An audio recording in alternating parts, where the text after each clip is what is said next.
하나님의 은혜와 평강이 여러분 심령과 가정 가운데 늘 함께 하시기를 기원합니다. 뉴욕 타임스 메트로폴리탄 다이어리에 실린 글입니다. 어느 날 아내가 출근하는 남편에게 이렇게 부탁합니다. 여보, 우리 집에 우산이 하나도 없어요. 퇴근하고 오실 때 우산을 좀 사오면 좋겠습니다. 당신 것, 내 것, 큰아이 것, 작은아이 것 여러 개 우산을 좀 사오면 좋겠다고. 알았다고 남편이 그렇게 약속을 하고 출근길에 나섭니다. 전철을 타고 앉아서도 계속 생각하는 것입니다. 오늘 내가 아내의 부탁을 받았으니 꼭 우산을 사야지, 우산을 사가야지, 잊어버리지 말아야지. 그러면서 앉아서 하루의 일과를 쭉 머릿속에 그려봅니다. 누구를 만나고 회의를 하고 미팅을 하고 그 다음에 짧은 그 여정 가운데 내가 마지막에는 꼭 우산 놓치면 안 돼, 우산 사야 돼, 우산 사야 돼. 그렇게 생각하는 중에 마침내 내려야 할 역에 도착했습니다.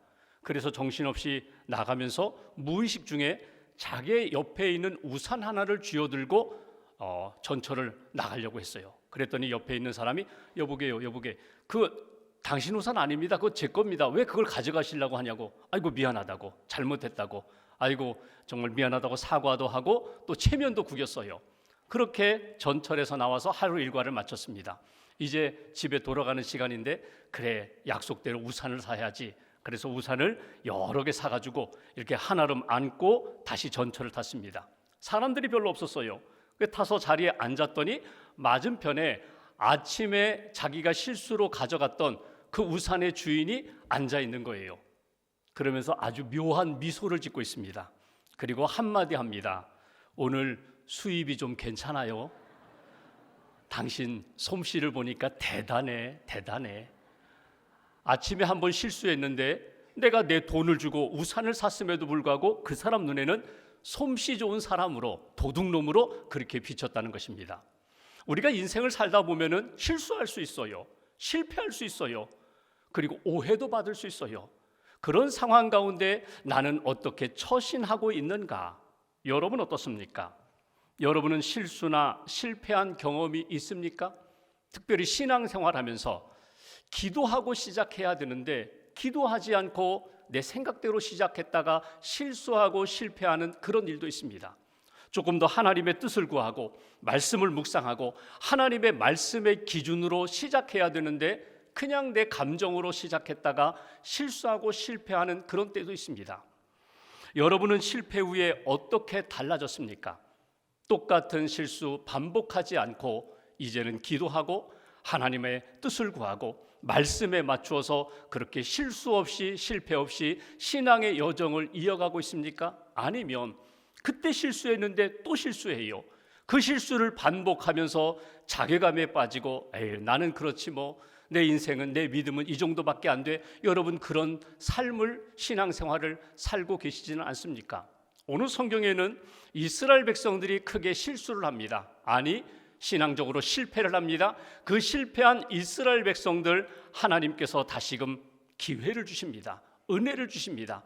약속의 말씀을 주시면서 다시금 하나님이 약속하신 땅으로 들어가라고 주신 말씀이 오늘 본문의 말씀입니다. 우리가 신명기 말씀을 보고자 하는데 여러분 신명기라는 한자, 이 신명기 책의 이름을 보시면 여러분 신자가 하나님을 의미하는 신자가 아닙니다. 그렇다고 새로움을 의미하는 신자도 아닙니다. 여기에 신자는 거듭 신자입니다. 거듭, 반복해서 주신 말씀을 기록한 책이라는 것입니다. 우리가 누구에게 거듭 아주 간곡히 당부할 때 신신당부한다고 그렇게 표현하잖아요. 그 신자예요. 하나님께서 첫 번째 시내산에서 십계명과 율법을 주셨는데 38년이 지나서 다시금 요단강 건너 가나안 땅에 들어가기 전에 하나님이 이스라엘 백성들에게 모세를 통하여 두 번째 주신 율법, 두 번째 반복해서 주신 하나님의 말씀이 신명기라는 것입니다. 그래서 신명기를 보면은 모세의 설교가 크게 세 편이 실려 있는 것을 우리가 읽어볼 수 있어요. 모두가 다 설교예요. 그런데 반복해서 주는 설교가 아니라 조금 더 의미를 해석하고 1세대의 시내산에서 받은 말씀을 주었던 그 말씀을 그 다음 세대 이제 가나안 땅에 들어가서 살아야 할 그 젊은 세대에게 하나님이 이 말씀을 주셨고, 이 말씀을 지켜 행할 때에 복된 삶을 살고 하나님의 은혜와 평강의 삶을 살 수 있다고 주신 말씀이 바로 신명기의 말씀입니다. 오늘 1절부터 8절 서론의 말씀을 통하여서 이스라엘 백성들에게 주신 말씀, 오늘 나에게 주신 하나님의 말씀으로 받아들이고 신앙적 교훈을 건져 올릴 수 있기를 주님의 이름으로 기원합니다. 먼저 1절 말씀을 보겠습니다. 이 신명기 말씀을 주신 장소가 어디인가? 1절을 보시면 이는 모세가 요단 저쪽 숲 맞은편에 아라바 광야 이렇게 표현되어 있습니다. 그러니까 요단강 건너기 전 요단강 동쪽 아라바 광야라고 했는데, 이스라엘 백성들이 요단강만 건너면 이제 서쪽에 있는 가나안 땅에 들어가기 직전에 그 광야에서 하나님의 말씀을 받았다는 것입니다. 시간은 언제인가? 어느 때인가? 4절 말씀 보십시오. 그때는 여기 보시면 아모리 왕 시온을 쳐 죽인 때, 바산 왕 옥을 쳐 죽인 때, 쉽게 말하면 40년 동안의 광야 생활을 끝내고 이제 요단강 동편에서 쭉 올라가고 있어요. 전진하고 있는 때에 이방 나라들에게 좀 길을 비켜주세요. 우리가 당신 나라를 통과하기로 합니다. 그런데 왕들이 허락하지 않는 거예요. 그러니 어쩔 수 없이 전쟁을 하게 되고, 전쟁에서 승리한 그때에 그 광야에서 하나님이 모세를 통하여 율법, 계명, 말씀을 다시금 들려주신 것이 신명기의 말씀이라는 것입니다.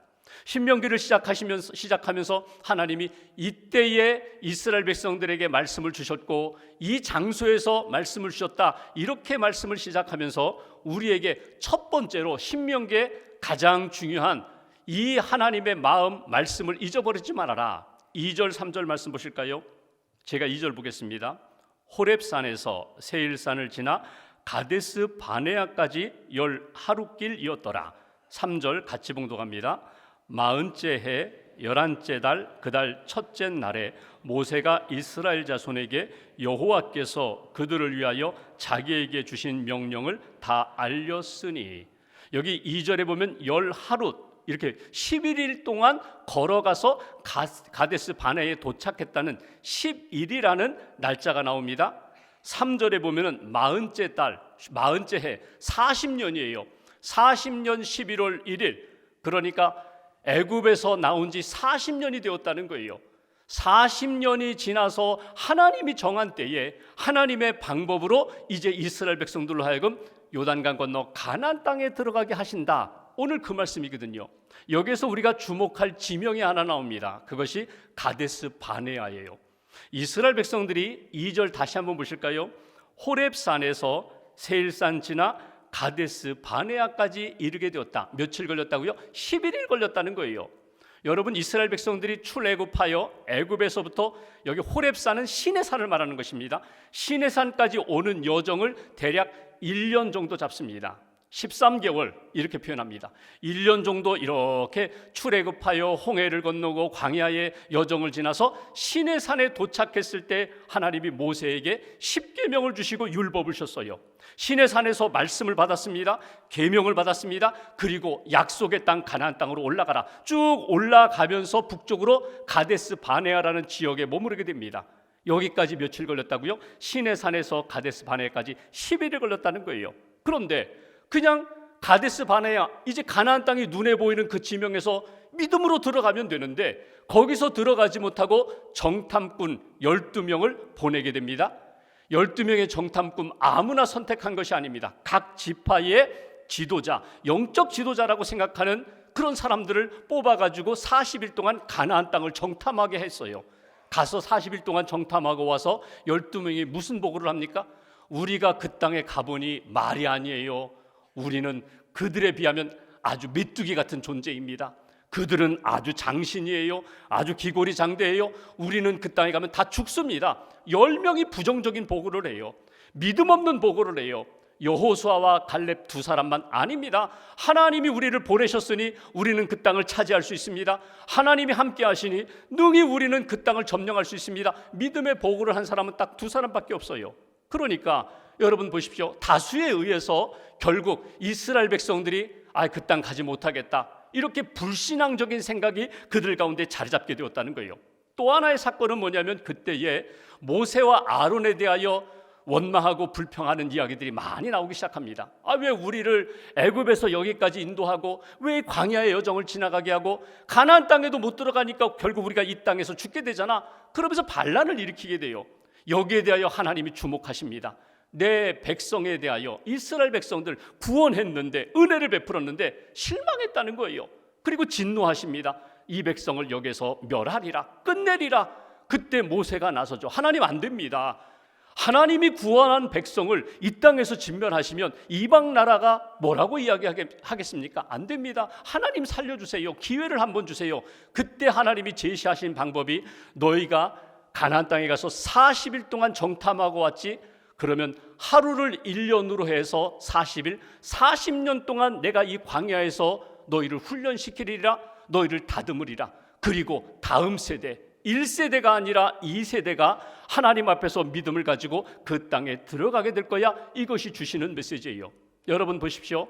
여기 11일 걸렸다고 했어요. 그러니까 출애굽 애굽부터 시작해서 가나안 땅까지 가는 여정은요, 길어야 4주, 한 달이면 넉넉해요. 그런데 4주면 될 거리를 40년 동안 광야에서 그렇게 헤매게 되었다는 거예요. 무엇 때문에? 첫 번째 오늘 주신 메시지가 바로 여기 있습니다. 믿음이 없기 때문에, 믿음을 잃어버렸기 때문에. 이스라엘 백성들이 하나님이 주신 약속의 말씀, 하나님이 함께 하시고 그 땅을 우리에게 주신다고 말씀하셨는데 그 믿음을 잃어버리니까 11일이 40년이 되었다는 거예요. 4주면 될 거리가 40년이 되는 그런 긴 시간, 믿음의 실패가 결국 이런 일들을 만들게 되었다. 여기에서 우리에게 주시는 첫 번째 메시지, 오늘도 마찬가지입니다. 내가 하나님을 향한 믿음, 주신 약속에 대한 믿음, 하나님이 내게 주신 은혜에 대한 믿음을 잃어버리면 우리는 영적으로도 실패하고 우리의 인생은 방황할 수밖에 없습니다.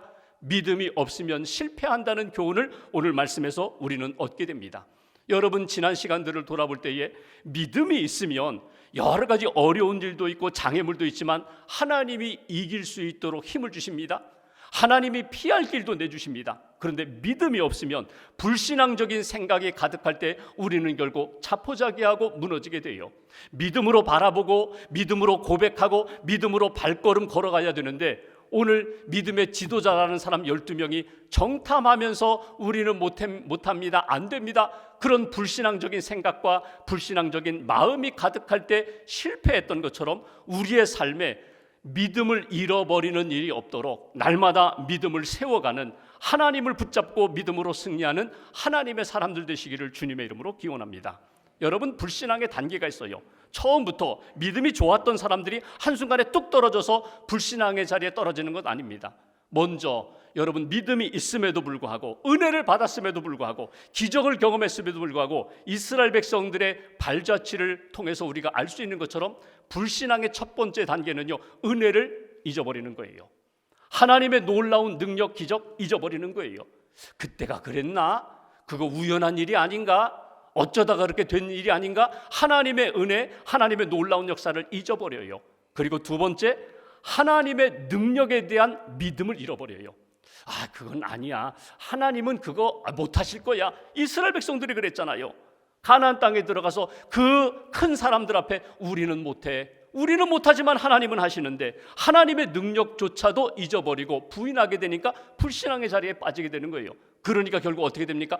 보는 것이나 말하는 것이나 행동하는 모든 것들이 세상적인 인간적인 관점으로만 보는 거예요.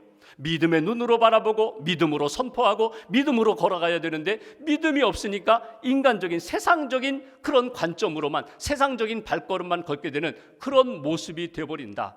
오늘 첫 번째, 하나님 믿음 잃어버리지 않게 해주세요. 하나님이 주신 약속의 말씀, 하나님이 주신 그 큰 믿음, 복음을 잃어버리지 않고 날마다 믿음으로 승리하는 하나님의 사람들 되시기를 주님의 이름으로 기원합니다. 두 번째, 7절 말씀 보실까요? 제가 봉독합니다. 방향을 돌려 행진하여 아모리 족속의 산지로 가고 그 근방 곳곳으로 가고 아라바와 산지와 평지와 네겝과 해변과 가나안 족속의 땅과 레바논과 큰 강 유브라데까지 가라. 여기 보시면 잘 보십시오. 방향을 돌려라, 그리고 가고 가라, 계속 가라는 거예요. 방향을 돌려라. 너희가 지금 이 광야에서 방황하던 그 방향이 아니라 약속하신 그 땅의 방향으로 너희에게 초점을 맞추라는 거예요. 그리고 가라. 여러 가지 어려움이 있어도, 여러 가지 고난이 있어도 그 약속의 땅 잃어버리지 말고 가는 거야. 계속 하나님 앞에 믿음으로 가는 거야. 그런데 여러분, 이 7절의 말씀은 사실 창세기 15장에 나오는 하나님이 아브라함에게 주셨던 약속과 일맥상통해요. 하나님이 아브라함에게 이렇게 말씀하십니다. 이 가나안 땅, 약속의 땅을 너와 너의 후손들에게 주리라. 이 약속의 땅 잃어버리지 말아라. 땅에 대한 부분도 있지만 약속을 잃어버리지 말아라. 내가 너에게 주마. 약속이다. 이것이 창세기 15장에 주신 말씀이거든요. 그런데 오늘 모세를 통하여 하나님께서 이스라엘 백성들에게 다시금 아브라함에게 주셨던 그 약속을 기억하라고, 약속하신 하나님이 지금도 그 약속이 유효하다고 강조하시는 그런 말씀을 7절에서 읽어볼 수 있어요. 8절 말씀 보실까요? 8절 한 절을 같이 봉독하겠습니다. 내가 너희의 조상 아브라함과 이삭과 야곱에게 맹세하여 그들과 그들의 후손에게 주리라 한 땅이 너희 앞에 있으니 들어가서 그 땅을 차지할지라. 아멘. 여기 보시면 그 땅, 약속의 땅 차지하라, 들어가라. 여기 8절에 보시면 이런 표현이죠. 주리라 있으니 차지하라. 내가 반드시 준다고 약속했으니, 지금 눈앞에 있으니 너희들 들어가서 그 땅을 차지하라. 하나님의 약속이라고 그렇게 말씀하시는 것을 보게 됩니다. 여기서 우리에게 주신 두 번째 메시지가 있어요. 여러분, 이스라엘 백성들이 실패했어요. 믿음에 실패했어요. 믿음을 지키지 못해서 실패한 그들에게 하나님이 또다시 기회를 주세요. 그 기회는 어디에서부터 시작되는가 하면 하나님이 이미 주셨던 약속, 달라진 것이 없어요. 그 약속을 다시 한번 붙잡고 하나님의 약속을 믿고 가는 거야. 믿음으로 가는 거야. 약속 붙잡고 가는 거야. 하나님의 약속이 오늘 우리들 안에도 있다는 것을 잊어버리지 말고 그 약속 붙잡고 믿음의 길을 걸어가라고 주신 것이 오늘 두 번째 우리에게 주시는 메시지예요. 1세대는 실패했는지 모르지만 2세대는 실패하면 안 돼.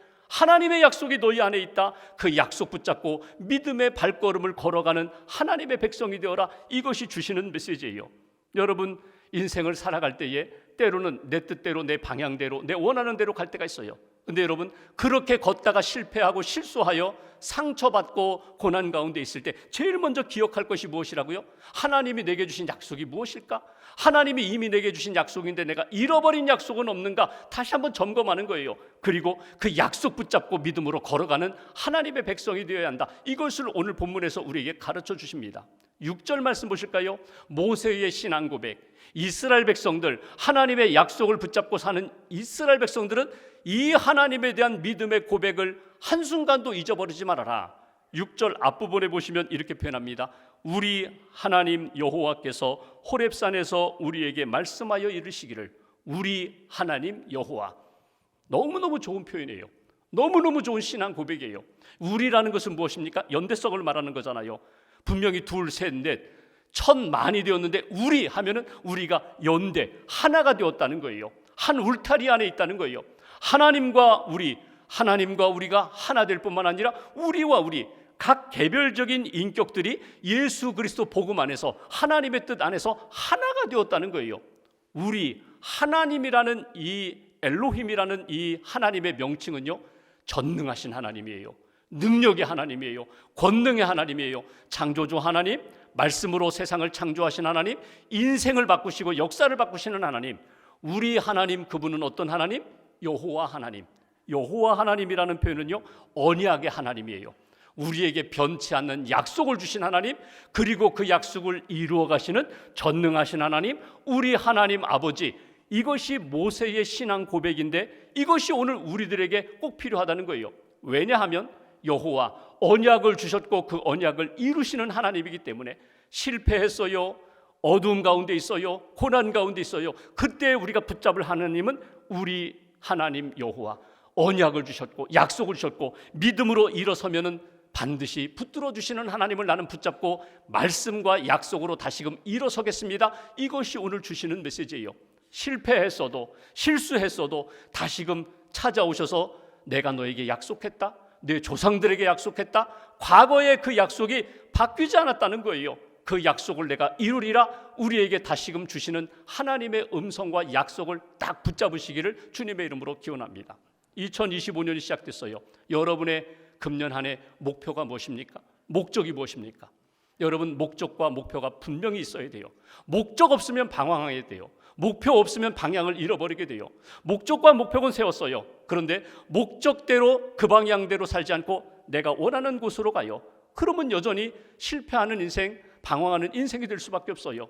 하나님, 내게 주신 목적대로, 특별히 약속대로 그 방향으로 힘들고 어려워도 가고 갈 수 있는 인생, 힘들고 어려워도 하나님이 약속하신 것 내가 주리라, 내가 이미 너에게 보여줬다, 믿음으로 가는 거야. 하나님, 내가 그 땅에 들어가 차지할 수 있는 그런 은혜와 복을 우리에게 달라고. 그렇다면 여러분 생각해 보십시오. 이스라엘 백성들에게 있어서 약속의 땅은 가나안이었습니다.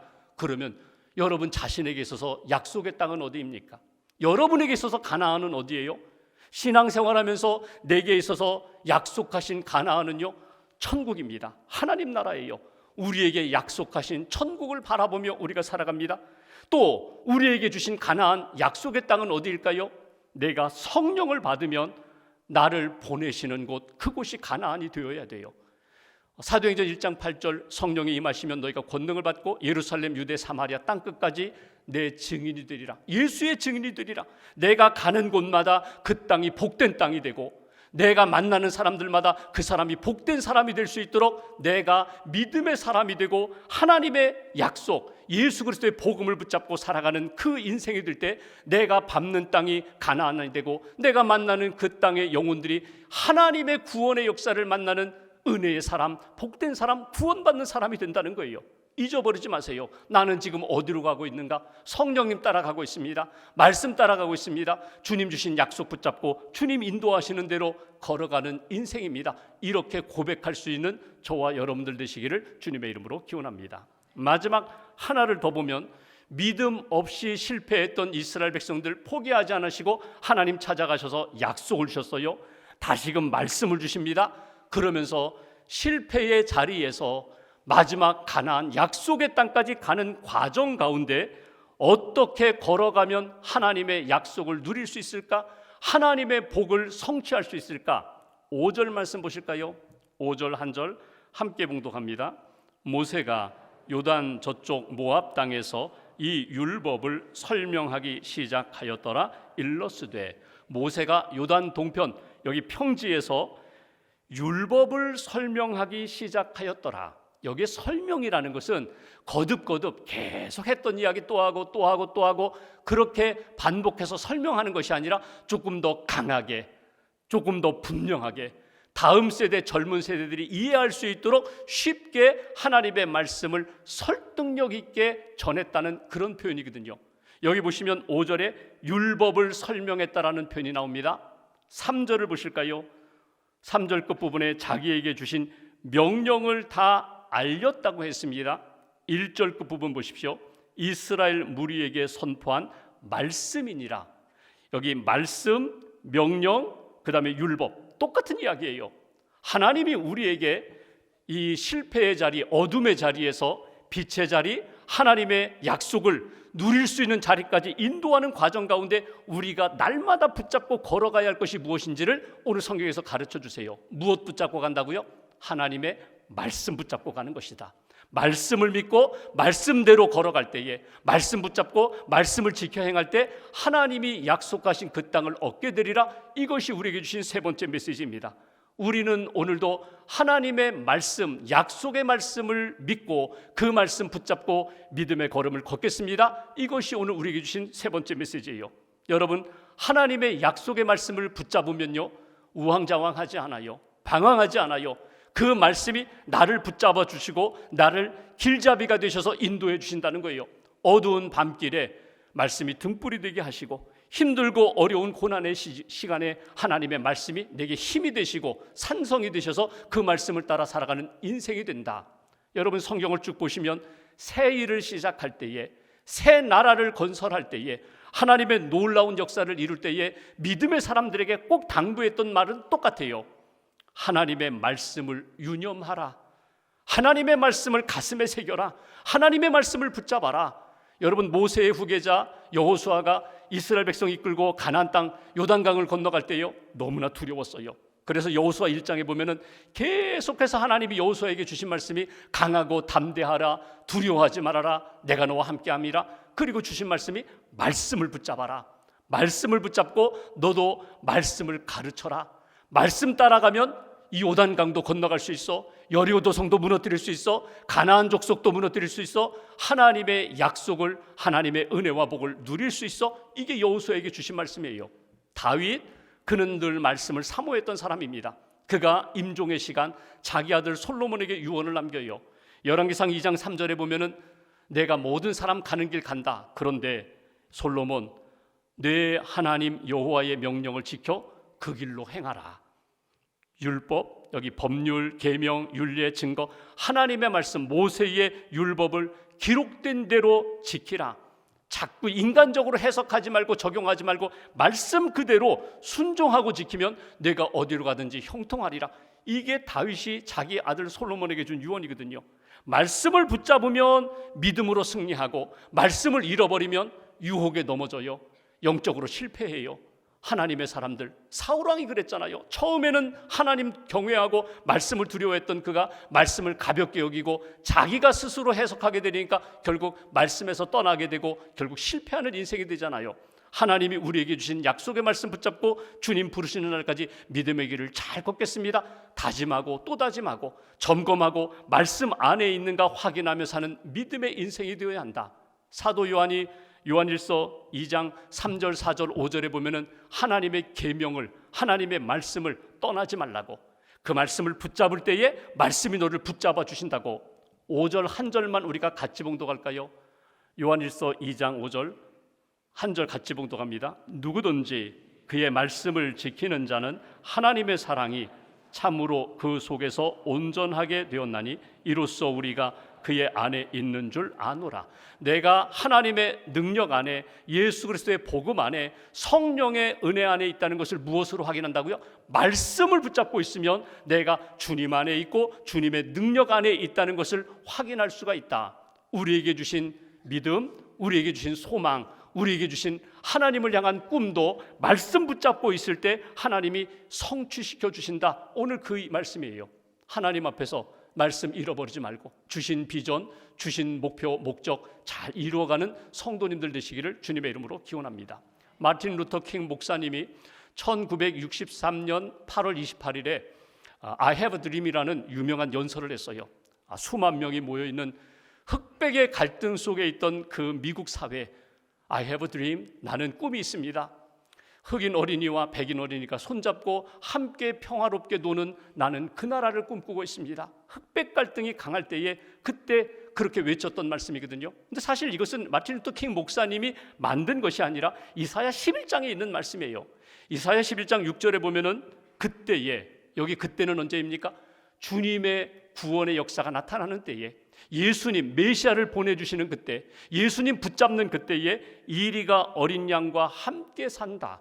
이리와 어린 양이 함께 평화롭게 지내는 나라, 언제 이루어진다고요? 예수님이 임하게 되면, 복음이 임하게 되면, 하나님의 사랑이 임하게 되면 그 나라가 화평한 나라, 이 하나가 되는 평화의 나라가 된다. 이 말씀을 딱 붙잡고 마틴 루터 킹 목사님이 그렇게 외쳤잖아요.